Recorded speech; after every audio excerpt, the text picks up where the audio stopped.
Şunlar Türkmenistanyň Gazagystan bilen ara çäkleşen serhedinde yerleşen Garabogoz gümrük nokudunda adamlaryň uly nowatlary emele geldi. Muňa Gazagystanda uly göwrümli suw joşmalary dowam edýän mahaly bu ýurda işlemäge giden Türkmenistanlylaryň köpçülikleýin watanyna dolanyp başlamagy sebäp boldy. Bu ýagdaýlar barada Azatlyk radiosynyň habarçysy 11 aprelde Sewitden maglumat berdi. Geçen hepdeden bäri Gazagystanyň dolanýan raýatlarymyzyň eýri üzülenok. Her gün ulyn nowatlar döreýär. Olaryň her birinden tölegli koronavirus testini alýar.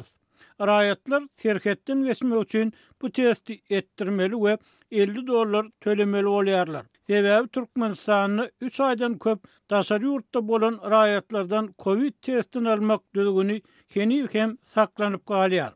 Dip Garabogoz gümrük nokudunyň bir işgäri anonim şertde habarçymyza gurrun berdi. Onuň tasdiklamagyna görä türkmen raýatlarynyň köpçülikleýin ýurda dolanmagyna Gazagystanyň bir näçe sebitine uly göwrümli sil suwlarynyň gelmegi sebäp bolýar. Häzirki wagtda Türkmenistanyň 10 000 goloý raýaty Gazagystanyň dürli sebitlerinde zähmet çekýär. Olaryň aglabasy 3 aýlyk syýahat wizasyny alyp giden raýatlardyr. Suw joşmalary türkmen raýatlaryna hem täsir edip, olar häzir öýlerine dolanyp başladylar diýip gümrük işgäri aýtdy. Bellesek soňky 2 hepde gowrak wagt bäri Gazagystanyň demirgazyk sebiti suw joşmalaryndan ejir çekýär. Regionda howanyň birden maýlamagy sebäpli garlar adatdakysyndan has tiz erep suw joşmalarynyň döremegine getirýär. Gazagystanyň Atyrau, Aktobe, Akmola, Kostanay we Pawlodar ýaly sebitlerinde müňlerçe ýaşaýyş jaýy sil suwlaryndan ziýan çekdi. Ýurdun adatdan daşary ýagdaýlar boýunça ministri 96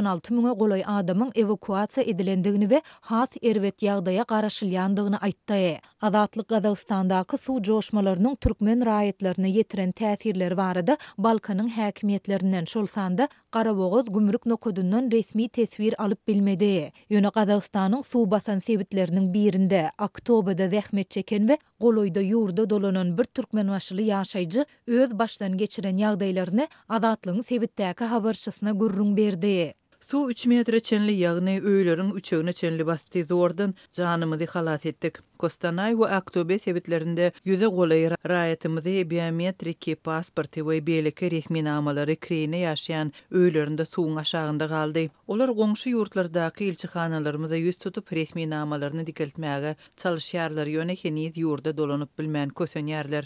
Dip türkmen başly ýaşaýjy anonim şertde aýtdy. Şu ýylyň fevral aýynda Balkanabatda habarçylarymyz 1 we 3 aý möhletli syýahatçylyk wizasyny alyp Gazagystanyň Aktau, Almaty we Janözen şäherlerine syýahat edýän türkmenleriň gözgörteli köpelendigini habar beripdiler. Olar muňa ýurtda dowam edýän ykdysady kynçylyklaryň we giň aýran işsizligiň sebäp bolýandygyny aýdyp, köp adamyň Gazagystanda 1 aýdan 3 aýa çenli zähmet çekýändigini we soňra Türkmenistana dolanyp Gazak wizasyny täzeläp ýene ýyzyna gidýändigini belläpdiler. Ýurtdaky ykdysady kynçylyklary we giň aýran işsizligi açaçan boyun almayan türkmen häkimiýetleri raýatlaryň daşary ýurtlara akymy we olaryň bu ýurtlarda ýüzbeýiz bolýan ýagdaýlary barada hiç şeýle mesele gozamaýarlar. Resmi media hem bu barada maglumat bermeýär. Bu aralykda 11-12 aprelde Türkmenistanyň Köpetdağ dağlyklarynda we dağ eteklerinde günorta gün watarynda we 12-13 aprelde ýurdun aşy günorta gün dogorunda